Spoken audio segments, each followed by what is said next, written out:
Hey, welcome back. So you want to learn how to multiply binomials? You came to the right place. But first, let me take a second to explain to you what binomials are. If you already know and are familiar with monomials, binomials, trinomials, polynomials, all of that, then go ahead and skip to the lesson. Otherwise, I suggest you stick around for less than 60 seconds so you can have a better understanding of the lesson. So let's get to it. Monomials. What is a monomial? Well, simply put, a monomial can be a constant. Any one of these numbers. A monomial can be a variable. And a monomial can also be a combination of those constants and variables when they're being multiplied together.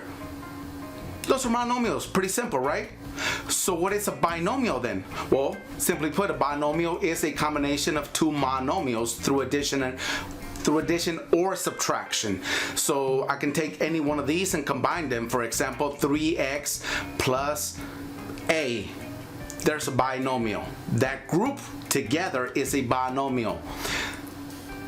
It can also have exponents. It doesn't matter. X squared plus 3. That's a binomial.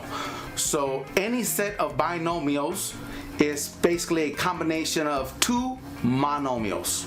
And of course, if I take any of those binomials and add another term, for example, another variable, xyz altogether, or just x by itself, it's going to create a trinomial, being three monomials. Trinomial. Can you guess what we call them when we add a fourth term? A fourth term? No, we don't actually. Anything after 3, we essentially call it a polynomial, which basically means many monomials. So you have a monomial, a binomial, a trinomial, and a polynomial. But today, we're going to be multiplying the binomials. Once you learn how to multiply these binomials, you'll have no problem multiplying polynomials, which will be the next step and the next lesson I will be showing you. But first, let me show you how to multiply binomials. Let's get to it. Come on. Alright guys, now that we have a better understanding of what monomials are, binomials and polynomials, of course we have in between there the trinomials. Anyway, here's a set of binomials. Okay, there's a binomial, there's a binomial, and we're going to multiply them both. Now, you may have already heard, or you will be hearing, depending on when you're taking your classes, of an acronym called FOIL. First, outer, inner, last. I don't like to use it, so I'm not going to teach you that method. I'm just going to teach you to distribute, because distributing is something you've been doing for a while if you're watching this video. A times the 3, the A times the C. Let's do that step first. So A times 3 is 3A. A times negative C is negative AC. I'm done with that part. Now let's take the 2, multiply times the 3, multiply times the C. So 2 times 3 is 6. That's a positive 6. And then you have 2 times a negative C. So that's negative 2C. At this point, I know I've multiplied everything because I just showed you exactly. I took the A, multiplied times those 2, took the 2, multiplied it times the 3 and the C. So I know I have everything. Once I have everything, I want to look and ask myself, are there any like terms, anything that I can combine? In this case, there's nothing I can combine, so therefore, this is my final answer. This is an expression, so I'm done at this point. Let's take a look at another example. In this example, we have 2A plus B times A minus 3B. We're going to use the same process as we did before.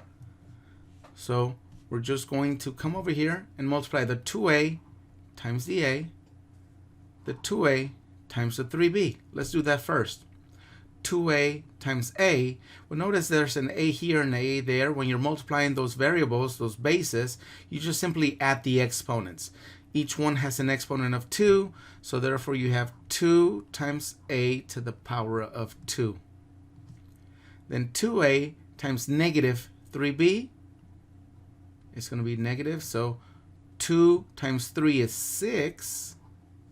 And then a times b is simply a times b.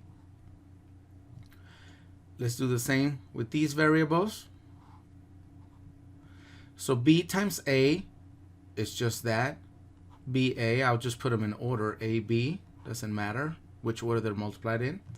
And b times negative 3b, well, same example here. We have the 3 and we have the 2 b's. So each with an exponent of 1, making it exponent of 2. Once again, once you're done at the end, always look and see if you have any like terms. And in this case, guess what? Take a look right here. We do have like terms. We have negatives 6ab plus ab. Since this is a positive, right? We have a positive here. We have a negative here. All we're going to do is subtract 1. And we end up with, let me write it here, 2a squared minus 5ab minus 3b squared. So at this point, this right here is my final answer. Let's take a look at one more. Here we have x plus 3, x plus 7. So two binomials, seems pretty straightforward. So let's go ahead and use the same method as we did before. We're going to multiply x times x, x times 7. Let's do that first. X times x is x squared. X times 7 is 7x. And then 3 times x, 3 times 7. 3 times x is 3x. 3 times 7 is 21. At this point, I can see that here I have like terms, so I'm going to go ahead and combine them. I have x squared plus 7 plus 3, that's simply 10. 10x plus 21. That there would be my final answer. Hopefully now you have a better understanding, and this simplifies everything for you on how really to take the binomials and multiply them together. It can seem like a daunting task, but once you take it step by step, you really see that it's quite simple. So thank you once again on joining me, and thank you for continuing on your math quest. Have a good day. Bye-bye.